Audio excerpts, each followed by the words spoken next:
Sebenarnya tanda keberadaan kami dengan kebenaran risalah kerasulan itu telah disampaikan, dan tanda itu jauh-jauh hari telah dipertontonkan supaya manusia itu dapat melihat adanya kebenaran.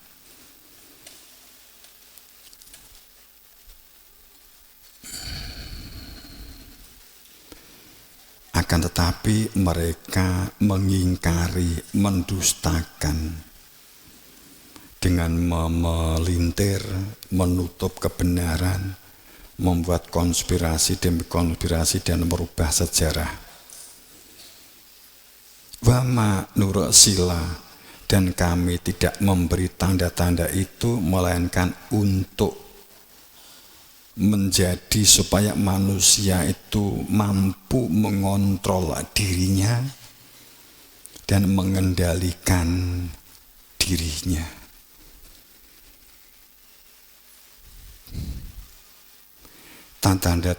Tanda-tandanya itu tidak tercetak dalam paspor, dalam KTP, gelar akademik.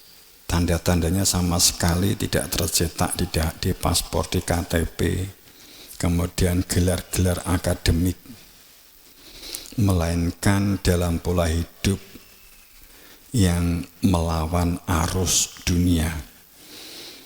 Keberadaannya dicemooh karena tidak mengejar dunia, tanpa mengejar dan mencari pengakuan dan validasi. Disalahpahami karena memilih jalan sunyi tanpa orientasi massa dan banyaknya pengikut. Dicurigai karena menyampaikannya cenderung dalam untuk dipahami bagi pikiran-pikiran yang dibentuk oleh sistem lahir jasadiah yang disepakati untuk disyariatkan. Itu adalah sudah merupakan berpahala. Dalam hukum agama besar menyiratkan hadirnya pada titik tertentu, pada titik-titik tertentu diakumulasi kekosongan-kekosongan jiwa sudah menumpuk menjadi sebuah kolektivitas kehidupan, sehingga sudah banyak orang yang bingung tentang kebenaran, banyak orang yang tidak bisa menjawab tentang permasalahan kehidupan.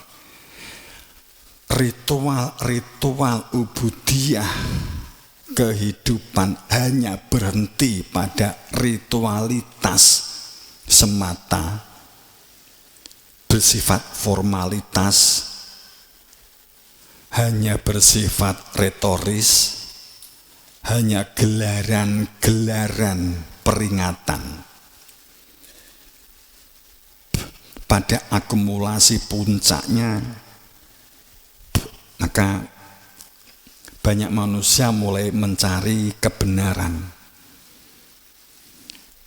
Muncullah manusia-manusia yang mulai terpanggil untuk berada di dalam kebenaran.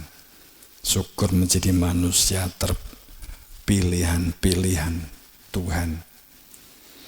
Maka para leluhur sudah menginformasikan tentang ini. Islam disebut para kelompok mujadid, menyebut dengan para pembaharu, penyiap panggung peradaban ilahiyah, peradaban baldatun thayyibatun warabun ghafur. Di Kristen dikenal sebagai orang ini, orang yang pribadi yang berjalan dalam ruh ilahi, ruh Tuhan. Kemudian dalam Hindu dan Buddha dikenal sebagai manusia tercerahkan yang menunda nirwana demi menyelamatkan kehidupan semesta. Kemudian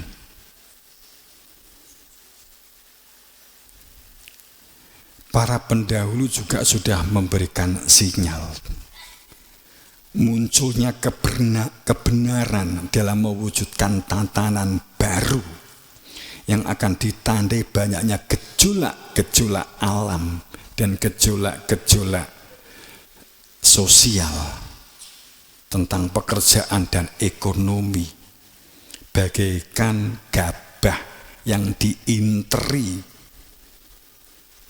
maka terjadilah pembersihan, pemurnian untuk pembaharuan. Kedatangannya tidak membawa agama baru, melainkan membangkitkan kesadaran atas kehidupan ruhiyah dari ajaran murni, dari ajaran yang sejati yang tertimbun akibat ritual-ritual kosong, ritual-ritual tanpa nilai dan tanpa makna, dan aktivitas berpikir dan aktivitas berdunia yang hanya orientasi material. Itu para pendahulu mengatakan itu. Dalam sains spiritual, kehadirannya dicatat sebagai pemilik empati ekstrim. Itu istilah orang sains. Pemilik empati ekstrim. Mereka yang mampu merasakan penderitaan orang lain seakan menjadi bagian dari tubuhnya sendiri atau kehidupannya sendiri, walaupun orang lain tidak ada yang tahu apa yang dirasakan. Ini tulisan kuno ya, tulisan kuno.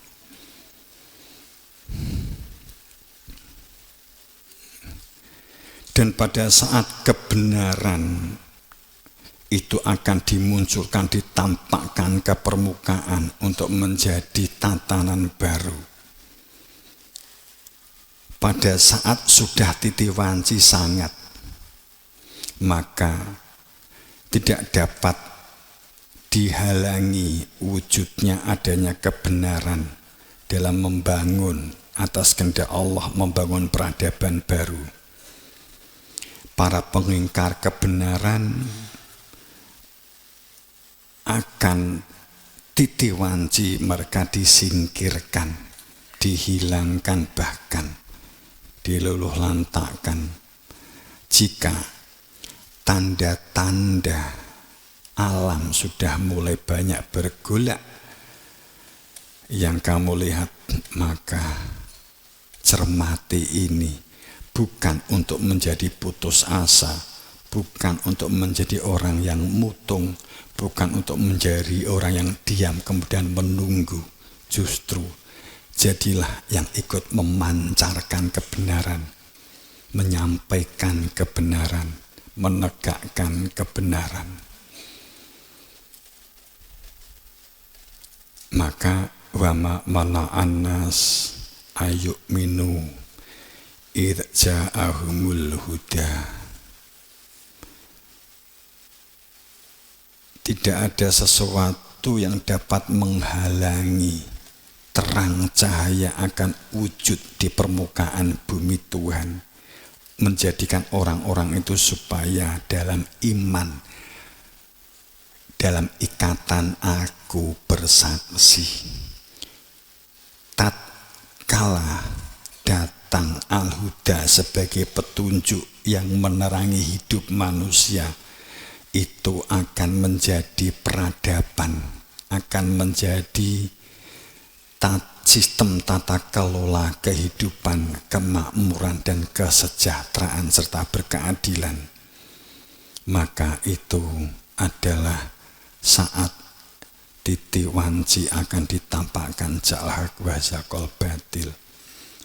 Saat itu orang-orang akan tersingkir bagi mereka yang mengingkari dengan kalimat qalu aba'atsallah bashar rasulah.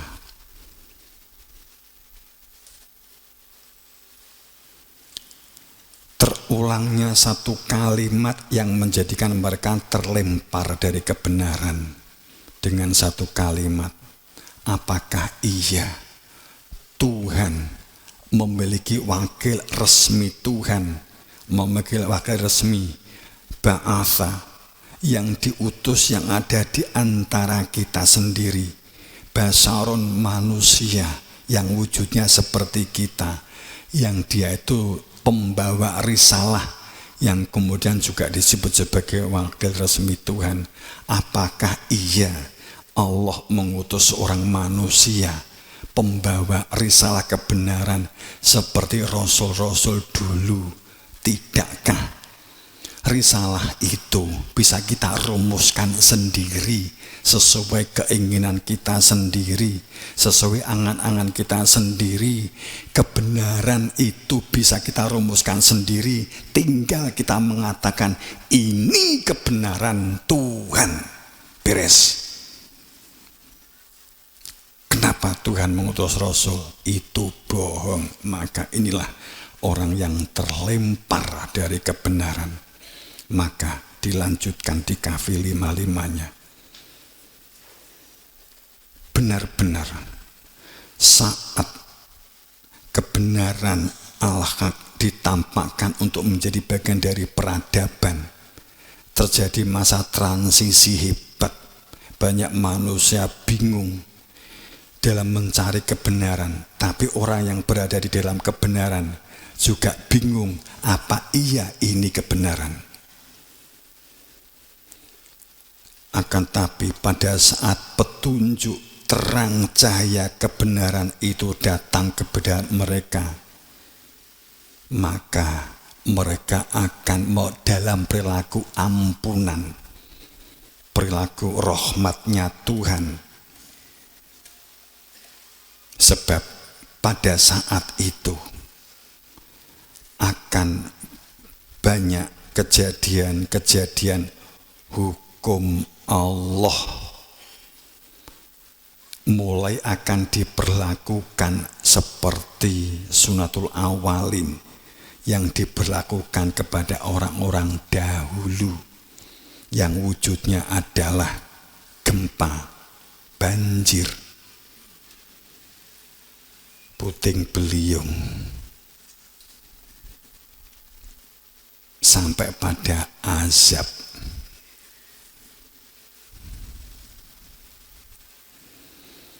Memang orang itu mengakui ketidaktahuan itu sangat berat. Walaupun faktanya sangat tampak jelas bahwa orang itu sama sekali tidak kenal dan tidak terikat dalam ikatan bersaksi, akan tapi membuat rumusan kebenaran kemudian tanpa merasa bersalah sedikit pun dikatakan sebagai semisal ini adalah kebenaran Tuhan, maka kamu dapat menggunakan kebenaran ini.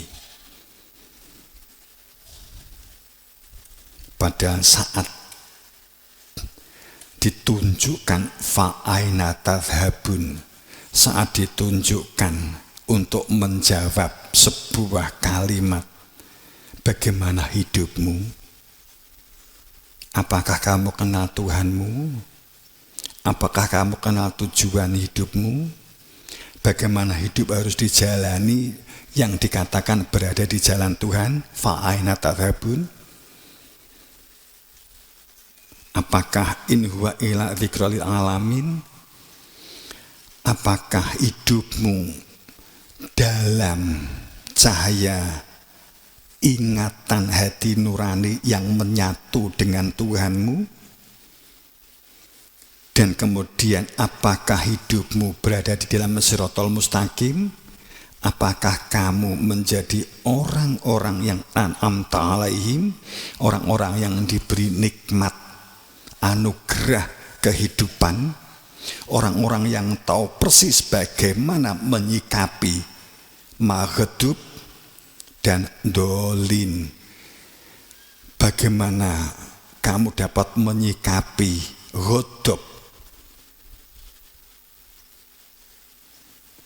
pada saat ibadah ritual justru jika kamu untuk kepuasan diri kamu,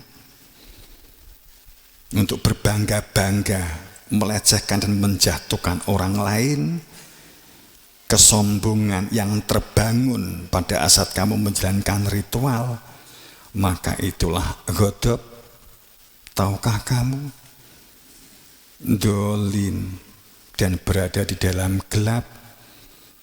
Kamu tidak tahu fa'aina tadhhabun, kemana kamu pergi, di mana tujuanmu pergi, alamat akhirat itu di mana tempatnya. Apakah kamu kenal Tuhanmu? Fa'aina tadhhabun, bagaimana kamu menjalani hidup dan apa tujuanmu hidup?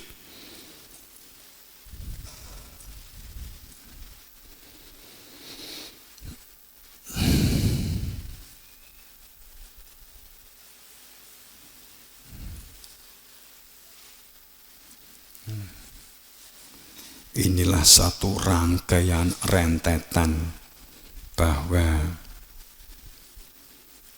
bisa jadi keadaan ini sudah tidak bisa dibendung. Dunia ini sedang menuju jurang besar yang telah lama digali oleh tangan-tangan manusia beribu-ribu tahun, yang mabuk dalam mimpi kekuasaan dan lapar akan angka-angka kekayaan yang tidak pernah membawa kenyang.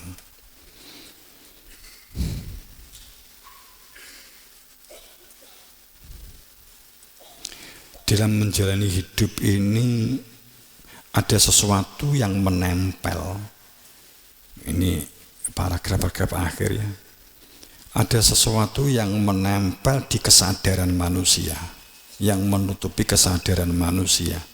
Beban yang terasa yang menempel di dada, sesak di tenggorokan, menjadikan keraguan yang entah asalnya dari mana.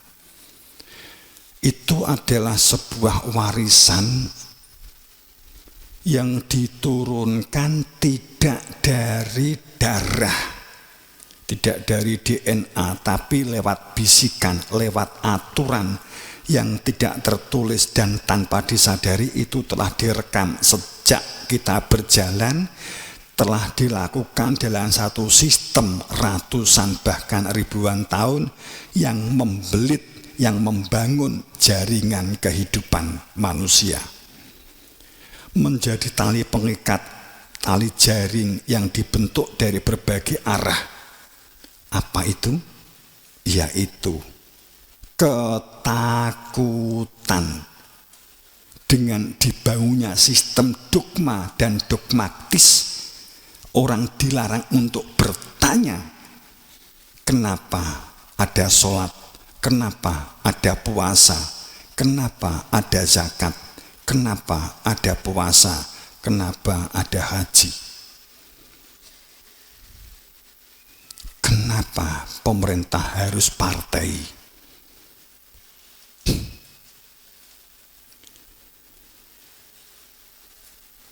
Satu sistem ketakutan bersama yang ditenun dari generasi ke generasi, dari budaya demi budaya, melalui sistem demi sistem yang membentuk sangkar tanpa kunci, tanpa gembok.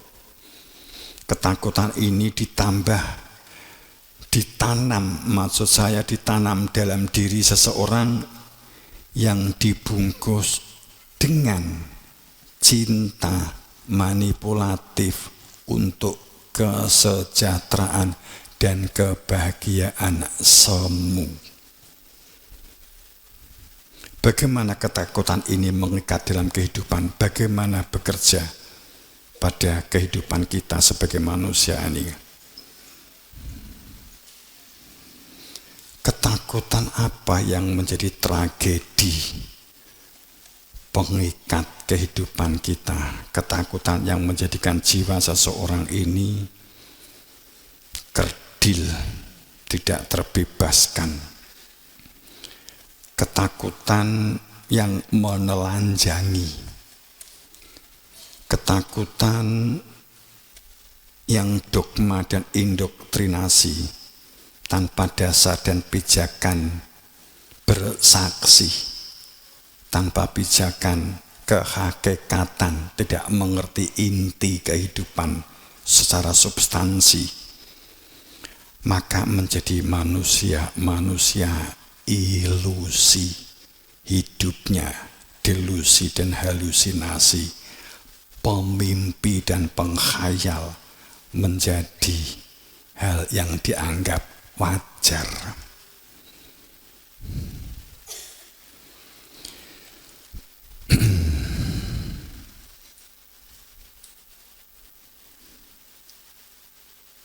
Ketakutan yang sekaligus menunjukkan kecintaan kepada wadah, ketakutan sekaligus cinta kepada bungkus, maka menciptakan manusia kulit, manusia retoris formalis.